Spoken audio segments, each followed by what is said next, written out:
नमस्कार, breaking now देख रहे हैं आप और मैं हूं आपके साथ परवीन शेख। इस वक्त की बड़ी खबर यूपी से आ रही है। यूपी को नए चौधरी मिल गए हैं, यानी कौन होगा बीजेपी का प्रदेश अध्यक्ष, ये नाम लगभग तय हो चुका है और इस नाम के जो प्रस्तावक बने हैं वो खुद सीएम योगी हैं। इस पर ज्यादा चर्चा के लिए मेरे साथ जुड़ रहे हैं कैपिटल टीवी के editor in chief doctor Manish Kumar. Sir, UP से जो बड़ी खबर आ रही है और जो नाम सामने आ रहा है वो काफी सरप्राइज वाला समझ में आ रहा है, लेकिन यूपी प्रदेश बीजेपी अध्यक्ष को लेकर जितनी अटकलें थी उन अटकलों को पीछे छोड़ दिया गया है। तो जो नाम फाइनल आ रहा है वो कितना चौंकाने वाला? देखिए, कोई चौंकाने वाला नहीं। कैपिटल टीवी के दर्शकों को 2 दिन पहले ही हमने बता दिया था कि पंकज चौधरी का नाम जो है ऑलमोस्ट फाइनल हो गया है। कारण क्या है इसको हम समझेंगे। अभी औपचारिक रूप से घोषणा नहीं की गई है, लेकिन अगर जिस उम्मीदवार का प्रस्तावक योगी आदित्यनाथ हों तो उसके बाद कुछ बचता नहीं है। इसका मतलब ये हो गया कि चौधरी साहब जो हैं वो बन गए। ये इस वक्त बाकायदा केंद्र सरकार में मंत्री हैं। संगठन का ज़्यादा इनके पास एक्सपीरियंस नहीं है। 7 बार ये सांसद रहे हैं, लेकिन संगठन को कैसे चलाना है इसकी उतनी महारत इनके पास नहीं है। तो फिर ऐसा क्या हुआ? और ये भी मैं आपको बता दूं कि योगी आदित्यनाथ के साथ ज़्यादा बहुत मधुर संबंध नहीं है इनके, लेकिन इसके बावजूद उनको बनाया गया। ये गोरखपुर से एक बार डिप्टी मेयर भी रहे और गोरखपुर के ठीक बगल महाराजगंज, वहाँ से वो लगातार चुनाव जीतते आए हैं। तो बहुत सारे सवाल, बहुत सारी चीज़ें, बहुत सारा कि क्या खेल चल रहा है। ऐसी क्या बात हो गई कि योगी आदित्यनाथ के साथ जिनके मधुर संबंध नहीं हैं, जो व्यक्ति पिछले कई दशकों से राज्य की राजनीति में वो इन्वॉल्व नहीं था, फिर अचानक से क्यों बनाया गया? ये फर्क है बाकी पार्टियों में और भारतीय जनता पार्टी में। आप अपनी हार से जब आप सीख लेते हैं तब आप आगे चल के अच्छे ढंग से राजनीति कर पाते हैं, चुनाव जीत पाते हैं। यही फर्क है राहुल गांधी और भारतीय जनता पार्टी में। कुछ पार्टियां देश में ऐसी हैं जो अपनी हार से कुछ सीखते नहीं। हार के बाद वो ईवीएम चिल्लाएंगे, वो कहेंगे कि नहीं इलेक्शन कमीशन ने गड़बड़ कर दिया। वो अपनी गलतियों के बजाय वो कहीं और उसका बहाना ढूंढते हैं। भारतीय जनता पार्टी में यह फैसला इसलिए हुआ क्योंकि पिछली बार लोकसभा के चुनाव में जिस हिसाब से जो सीट वाइज एनालिसिस किया गया कि भाई क्यों हमारी सीटें 30 के आसपास कम हो गई, क्यों समाजवादी पार्टी को ज़्यादा सीटें आई, भारतीय जनता पार्टी को कम आई, तो उससे जो निष्कर्ष ये निकाला गया कि भाई मुसलमान तो वोट करता नहीं। तो पिछली बार जिन लोगों ने वोट किया या फिर विधानसभा के चुनाव में जो लोग भारतीय जनता पार्टी को वोट कर रहे थे, वो कौन सा सेक्शन है जो भारतीय जनता पार्टी से अलग हो गया, कहीं और चला गया? तो ये समझ में आया कि देखिए ओबीसी वोटर्स ने आपका साथ नहीं दिया।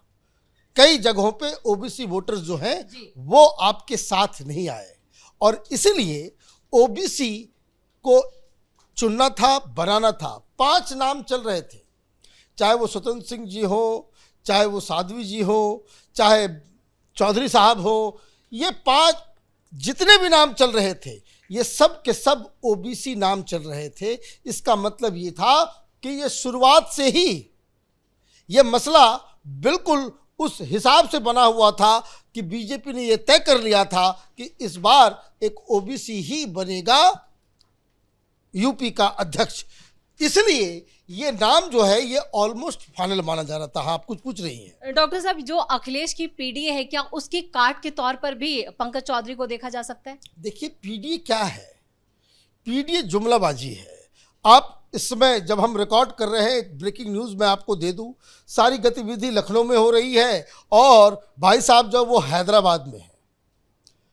अखिलेश यादव हैदराबाद में है, कोई इंडिया विजन का कोई सेमिनार चल रहा है, वहाँ पे वो मौजूद हैं और वहाँ वो पीडीए का एक अलग ही मतलब बता रहे हैं, है ना। उसमें अल्पसंख्यक नहीं, वो एसेट बताया जा रहा है। तो वो आप ये देखिए कि ये पीडीए तो हर जगह अलग अलग बदलता रहता है।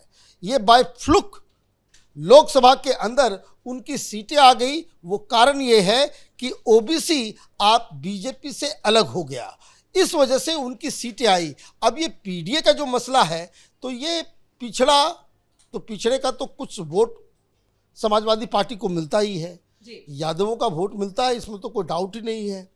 दलितों का वोट भी कुछ मिल गया, वो कन्फ्यूजन की वजह से, क्योंकि मायावती ने ज़्यादा वो प्रचार प्रसार नहीं किया, लेकिन इस बार देखिए कितनी बड़ी भीड़ लेकर के आई। अभी मायावती का जो एक जलसा हुआ, 4-4.5 लाख लोग वहाँ पहुँचे थे। तो ये बहुत सारी चीज़ें, ये पीडीए दरअसल एक जुमले के हिसाब से इसको आप देखिए कि अखिलेश यादव को एक गठबंधन क्रिएट करने की कोशिश कर रहे हैं। धरातल पे ऐसी चीज़ें है नहीं।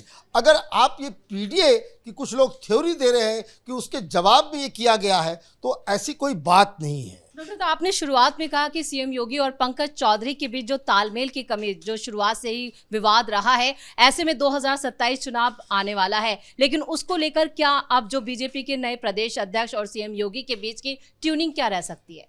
देखिए, एक मुख्यमंत्री है, एक पार्टी के अध्यक्ष है, ट्यूनिंग तो करना ही पड़ेगा भाई। ऐसा तो नहीं है ना कि दो लीडर हैं, दोनों का अलग अलग जो है वो जागीर जो है आप बना करके दे रहे हो। इनके ऊपर अमित शाह है, अमित शाह के ऊपर प्रधानमंत्री मोदी है, आरएसएस है, संगठन है। यहाँ भारतीय जनता पार्टी में किसी की भी मनमानी नहीं चलती जी।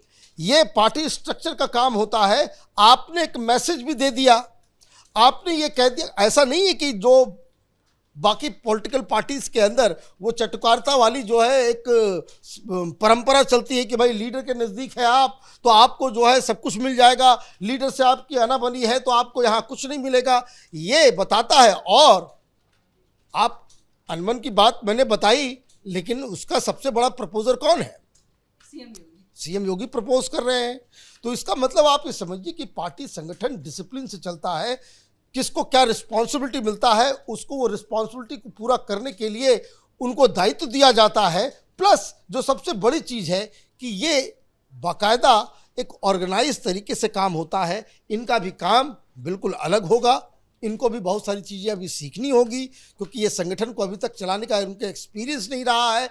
तो बहुत सारे लोग इनके साथ आसपास जो इनके साथ जो यूनिट दी जाएगी उसमें एक्सपीरियंस लोग होंगे। कहने का मतलब ये है कि आप जब इस तरह के किसी व्यक्ति को चूज करते हैं तो आप एक मैसेज देना चाहते हैं। आप ये मैसेज देना चाह रहे हैं कि भाई ऐसा नहीं है कि जो बीजेपी के बारे में कहा जाता है कि भाई ब्राह्मणों और बनिया की पार्टी है, ऐसी बात नहीं है। हालांकि ये आप समझिए कि चौधरी साहब जो अध्यक्ष बने हैं, ये 7वें ओबीसी यूपी बीजेपी के अध्यक्ष हैं। कोई पहली बार नहीं बन रहे, ये भी कंफ्यूजन ना रहे कोई। लेकिन है क्या कि हर समय हर चुनाव के बाद आप वर्तमान स्थिति को एनालाइज करते हैं कि इस वक्त कौन व्यक्ति, किस समूह का व्यक्ति, किस जाति का व्यक्ति, किस रीजन का व्यक्ति वो आपके संगठन को लीड करे, जिससे आने वाले चुनाव में आपको इमीडिएट फायदा हो जी। तो ये जो नुकसान पिछली बार हुआ, तो उस नुकसान की भरपाई के लिए आपने एक ऐसा नाम चुना है कि जो बाकायदा, अच्छा अब आप ये भी नहीं कोई कह सकता कि अब इनका जो फैसला होगा, ये कोई ये भी नहीं कह सकता कि भाई योगी आदित्यनाथ अपने फैसले को जो है पूरी तरह से लागू लगा कर रहे हैं। देखिए, इसमें कोई डाउट नहीं है, योगी आदित्यनाथ के जैसा पॉपुलर लीडर प्रधानमंत्री मोदी के बाद कोई नहीं है हिंदुस्तान में। आप इस बात को समझ लीजिए, he is number 2 as far as popularity is concern. लेकिन संगठन अलग तरीके से चलता है, काम अलग तरीके से होता है, और इसलिए ये जो फैसला हुआ है, तमाम लोग, अब देखिए वो सीरियल छोड़ करके आई है। देखिए क्या डिसिप्लिन इसको कहते हैं ना। स्मृति ईरानी भी जो है वहाँ पहुंची हुई है लखनऊ के अंदर, वहाँ पे वो जो है वो भी नॉमिनेट कर रही है इनको, प्रस्तावकों में स्मृति ईरानी का भी नाम है। तो आप ये देखिए कि जिस तरीके से आपने एक व्यक्ति को अध्यक्ष बनाया है, तो 3-4 मैसेजेस भारतीय जनता पार्टी दे दी। एक, यहाँ किसी का वर्चस्व, किसी का पूरी अथॉरिटी पूरा चलता नहीं, एक प्लान और सिचुएशन के मुताबिक भारतीय जनता पार्टी फैसला लेती है, हार से सीखती है। और नंबर 3 जो सबसे बड़ी चीज़ ये है कि आपने ये मैसेज दे दिया कि जो व्यक्ति अभी तक अननोन था, अचानक से आपने उसको शीर्ष पे बना दिया। तो ये भारतीय जनता पार्टी में कोई भी कार्यकर्ता, कोई भी लीडर वो अध्यक्ष के पद तक जा सकता है, ये भी आपने मैसेज दे दिया कि आप लगातार आप अपना काम करते रहिए। कोई ज़रूरी नहीं कि आप इस लॉबी में रहें, उस लॉबी में रहें, उस नेता के साथ रहें, उस नेता के साथ रहें। ये एक पॉजिटिव मैसेज गया है और मुझे लगता है कि ये इस पूरे फैसले को 2026 में जो 27 में जो चुनाव होंगे और दूसरा 2029 में जो चुनाव होंगे उसके संदर्भ में इस फैसले को देखना चाहिए। चलिए डॉक्टर साहब, इस तमाम जानकारी के लिए बहुत बहुत धन्यवाद। तो यूपी बीजेपी प्रदेश अध्यक्ष के लिए लगभग नाम पूरी तरह से तय हो चुका है और इस पर मोहर लग चुकी है।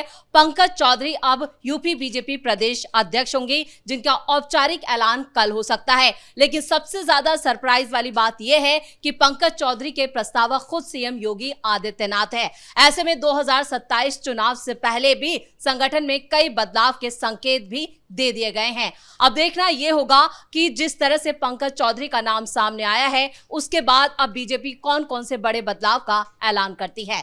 बड़ी खबर में मेरे साथ इतना ही। कैमरामैन अशोक के साथ मैं परवीन शेख, कैपिटल टीवी।